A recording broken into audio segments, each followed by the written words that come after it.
कभी वक्त तंग आ जाए घबराना मत, सब इकट्ठे जाएंगे। कौम में मुश्किल हालात की भट्टी से ही कुंदन बंद कर निकलती है।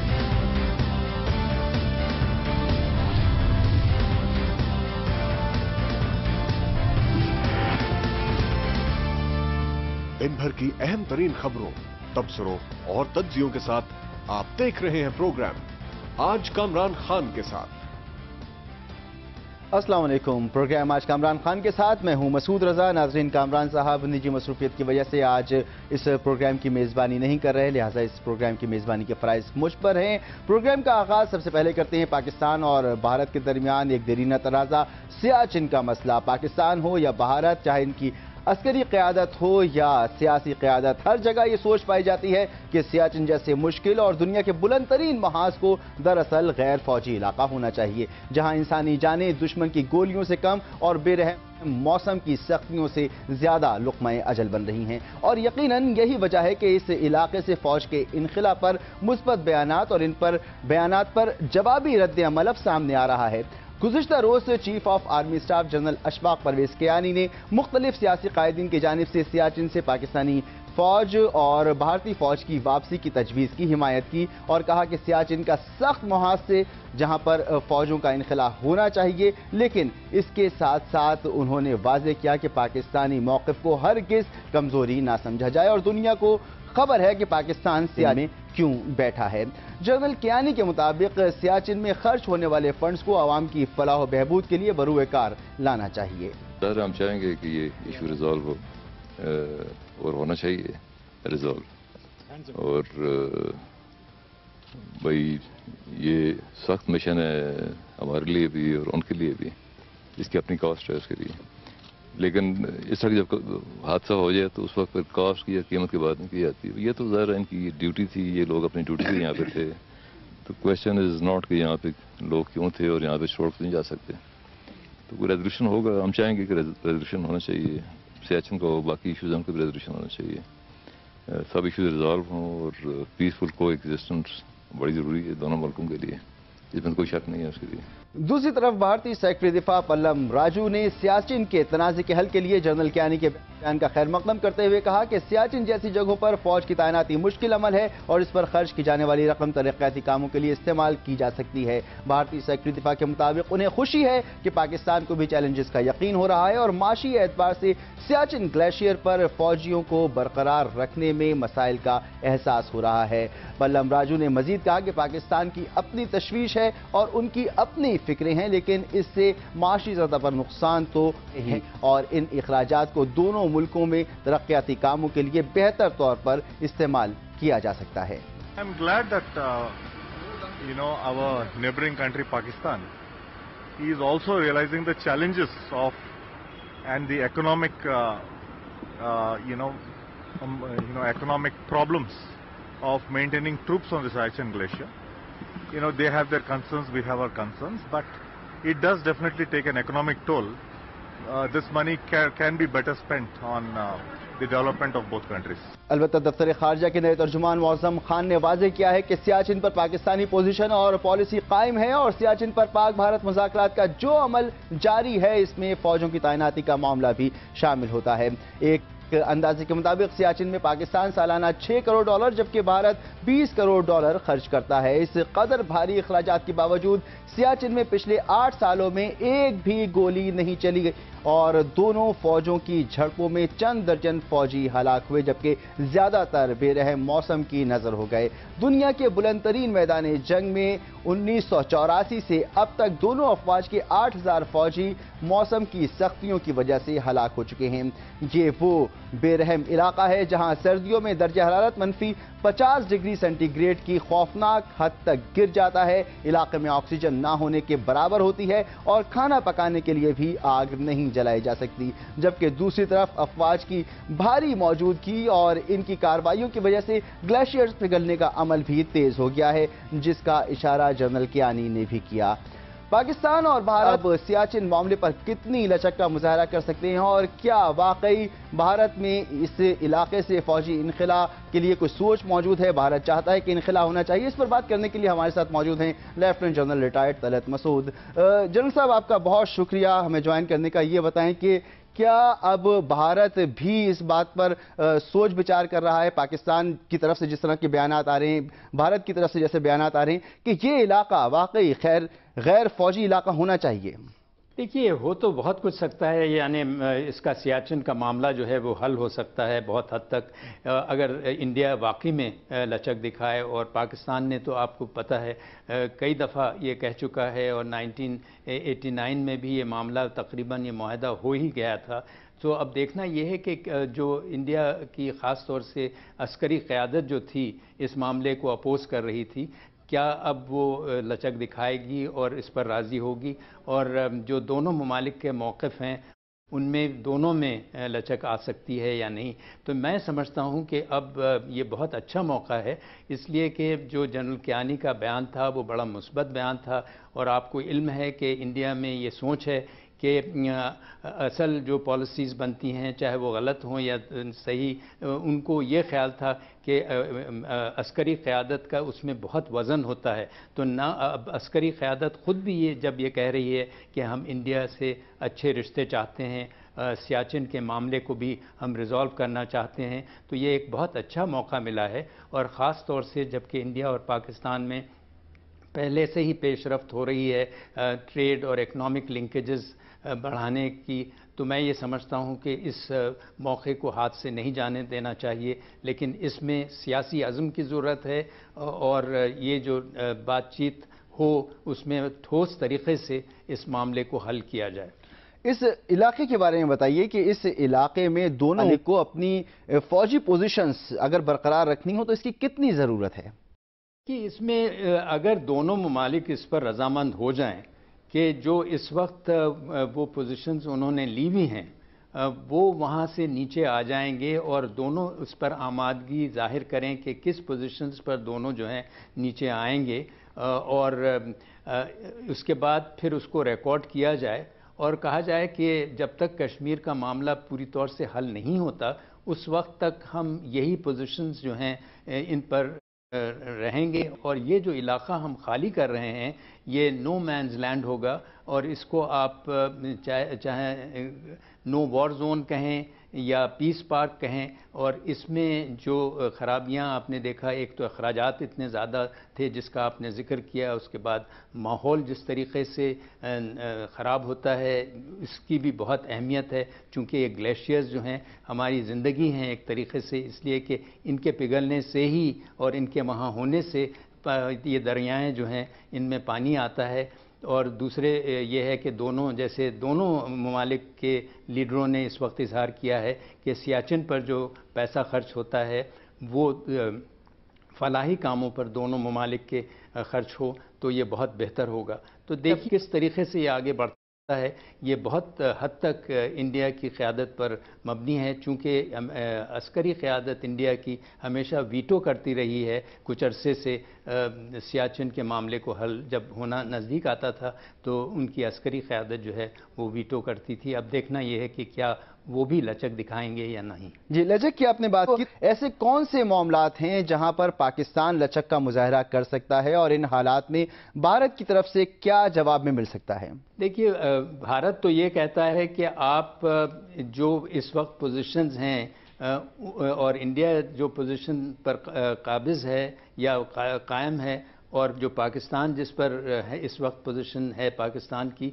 वो आप एक तो सैटेलाइट के ज़रिए तो आपको इल्म ही है, उसको मैप करें आप और उसके ऊपर आप दस्तखत दोनों ममालिक करें। पाकिस्तान का ये ख्याल है कि अगर हम इस पर दस्तखत करें तो इसका मतलब ये है कि हम कश्मीर के मामले में एक तरीक़े से ये कह रहे हैं कि हम आपकी इस पोजीशन को मान लेते हैं। लेकिन मेरे ख्याल में इसमें अगर हम ये लचक दिखाएं कि ये एक इंटरम सॉल्यूशन है और ये उसी वक्त फाइनलाइज होगा जब कश्मीर का मामला पूरी तौर से फाइनलाइज हो, तो ये जो लचक है ये दोनों ममालिक अगर ये दिखाएं تو یہ ایک طریقے کا انٹرم سولوشن ہو سکتا ہے جو کہ آخر بعد میں چل کر پرماننٹ شکل بھی اختیار کر سکتا ہے، اور اس میں تھوڑی سی ماڈیفیکیشن بھی جب اوور آل سیٹلمنٹ کشمیر کا ہوگا تو شاید ہو بھی سکتی ہے۔ بہت شکریہ آپ کا لیفٹیننٹ جنرل ریٹائرڈ طلعت مسعود۔ فرما رہے تھے کہ یہ ایک واقعی سخت میدانی جنگ ہے جہاں پر فوجوں کا انخلا ہونا چاہیے، اور دونوں ممالک میں اب یہ سوچ پائی جاتی ہے کہ یہاں سے فوجیں نکلنی چاہیے۔ دیکھنا ہوگا کہ آنے والے وقتوں میں اس کا کوئی حل نکل سکتا ہے، اور اگر نکلتا ہے تو کس طرح سے اس پر آگے پیش رفت ہوتی ہے۔ وقفہ ایک بریک کا، جس کے بعد بات ہوگی کابینہ میں نئے وزراء کے اضافے کی۔ کیا یہ فیصلہ دانش مندی پر مبنی ہے یا نہیں؟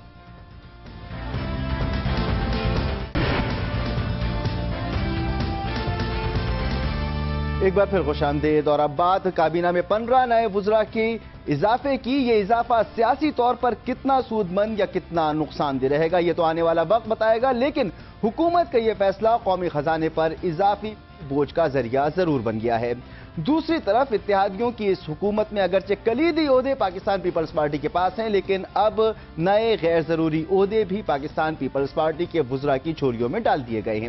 پچھلے سال اکتوبر میں اگرچہ وزیر اعظم نے 18ویں ترمیم کے بعد قانونی تقاضے پورے کرنے کے لیے 1973 کے رولز آف بزنس کے تحت 4 وزارتیں قائم کی، لیکن اس بار تو کیپٹل ایڈمنسٹریشن اینڈ ڈیولپمنٹ کی وزارت کا منصب نذر محمد گوندل کو دے دیا گیا ہے۔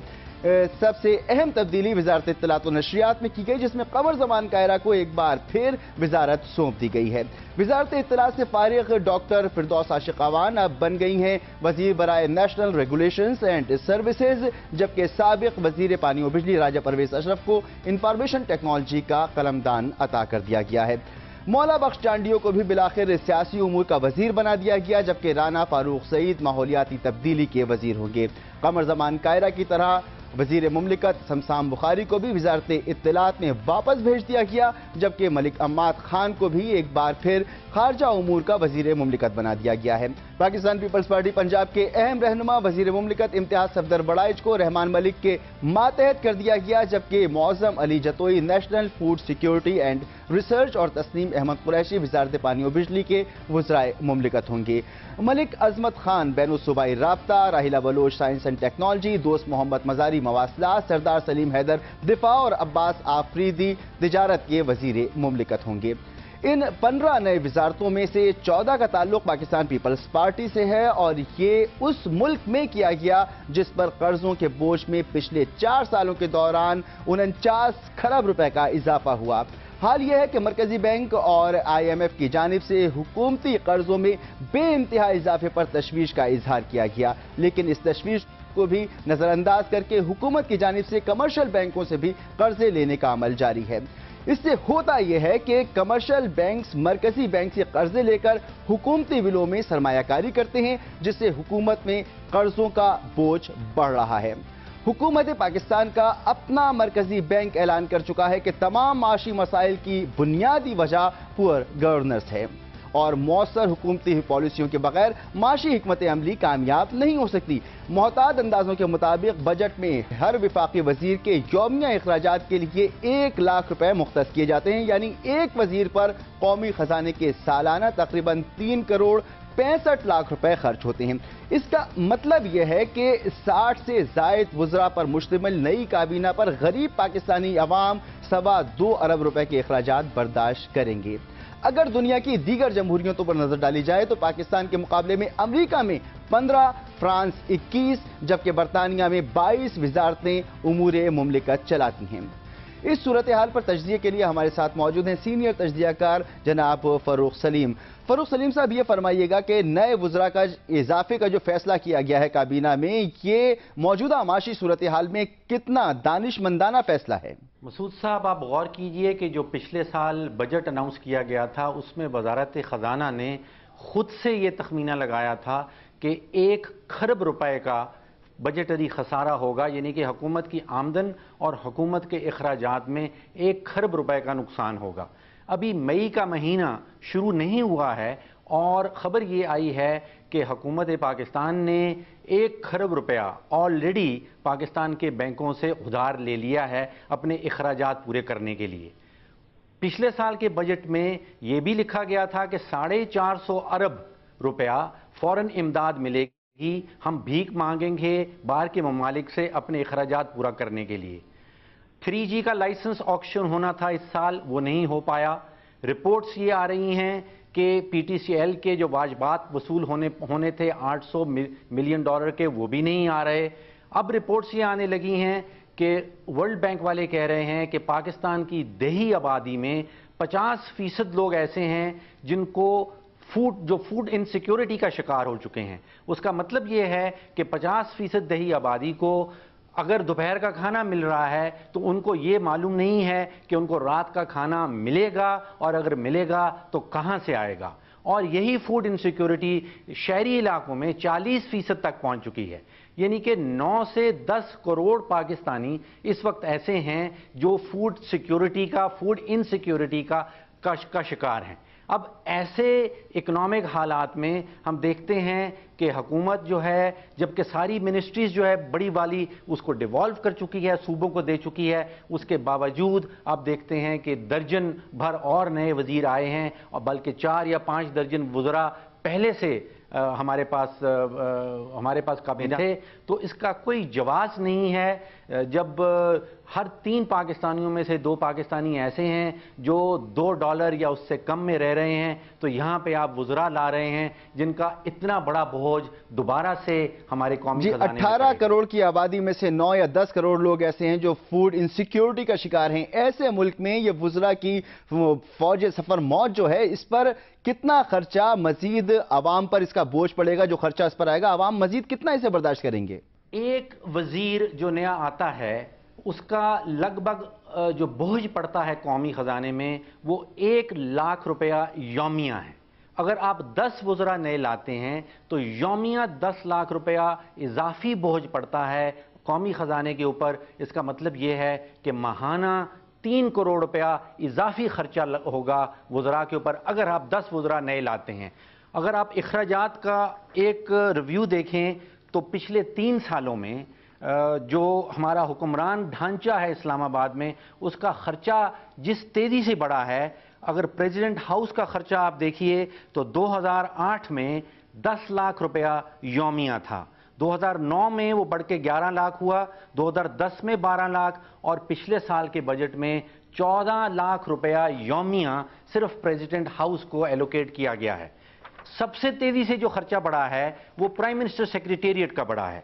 2008 में प्राइम मिनिस्टर सेक्रेटेरिएट का खर्चा जो था वो 6.5 लाख रुपए था। 2011 के बजट में प्राइम मिनिस्टर सेक्रेटेरिएट को चलाने के लिए जो एलोकेशन की गई है वो 15 लाख रुपया यौमिया की गई है। यानी कि 3 साल में 140% प्राइम मिनिस्टर सेक्रेटेरिएट का खर्चा बढ़ गया है। कैबिनेट डिवीजन का खर्चा जो है, जो यौमिया कुछ ही साल पहले सिर्फ 40 लाख रुपया हुआ करता था, 2011 के बजट में वो 80 लाख रुपया यौमिया एक दिन का एलोकेट किया गया है। तो इतने गरीब मुल्क में जहां पे गुर्बत का हाल ये हो, 80 लाख रुपया कैबिनेट का रोजाना का खर्चा और 15 लाख रुपया रोजाना प्राइम मिनिस्टर सेक्रेटेरिएट का खर्चा। ये तो आपने बात की पाकिस्तान जैसे गरीब मुल्क की। क्या दुनिया में किसी भी मुल्क में ऐसी नज़ीर मिलती है कि इतनी वजारतें उमूर मुमलिकत चला रही हों और इस तरह से खर्चा किया जा रहा हो? देखिए, 200 अरब डॉलर की इकॉनमी है पाकिस्तान, जो दुनिया के हवाले से एक छोटी सी इकॉनमी है, और सिर्फ विफाक की हद तक हमारे यहाँ कोई 5 दर्जन वज़रा बन गए हैं, और इसके अलावा कोई आधा दर्जन जिनको एम्बेसडर्स एट लार्ज कहा जाता है, और कुछ लोग प्यार से उनको गश्ती सफ़ीर भी कहते हैं। इसका कहीं और पैरेलल दुनिया में नहीं मिलता। अमेरिका की इकॉनमी पाकिस्तान से 100 गुना बड़ी इकॉनमी है, और उनकी कैबिनेट पोस्ट सिर्फ 15 हैं। इंडिया को देख लीजिए, 120 करोड़ की आबादी है, 8 गुना बड़ी इकॉनमी है, सिर्फ 35 वजीर हैं। बरतानिया में एक बड़ा अच्छी प्रैक्टिस इस्टेब्लिश्ड है कि मैक्सिमम वजीर जो हैं वो कोई भी हो सकते हैं। वजीर आज़म के पास डिस्क्रेशन है कि वो चाहें जितने मर्जी वजीर बना लें, लेकिन सिर्फ पहले 22 वज़रा का जो बोझ है वो कौमी ख़जाने में पड़ सकता है। ये एक बड़ा अच्छी रवायत है, हमें कोई एतराज़ नहीं। हमारे वजीर आज़म चाहे 100 वज़रा अपॉइंट कर लें, लेकिन पहले 22 वज़रा बोझ ہمارے قومی خزانے پہ پڑنا چاہیے اور باقی جتنے وزراء ہیں وہ اپنے اخراجات خود پورے کریں۔ بہت شکریہ۔ سینئر تجزیہ کار فاروق سلیم بتا رہے تھے کہ کابینہ میں جو اضافہ کیا گیا ہے عوام کو کتنا برداشت کرنا پڑے گا، دنیا کے دیگر ممالک میں اس طرح سے نہیں ہوتا، اور یہ اس ملک میں ہو رہا ہے جہاں پر پہلے ہی غربت اپنی انتہا کو پہنچ چکی ہے، جہاں مہنگائی بڑھی ہوئی ہے، عوام مہنگائی کے ہاتھوں مجبور ہیں، پریشان ہیں، مگر حکومت بجائے اس کے کہ اخراجات میں کمی کرتی، نئے وزراء بنائے جا رہے ہیں اور دیگر مدوں میں بھی اخراجات کو مسلسل بڑھایا جا رہا ہے۔ وقت ہوا ایک بریک کا، جس کے بعد ذکر ہوگا کراچی میں پھر سے پھیلنے والی ٹارگٹ کلنگ کا۔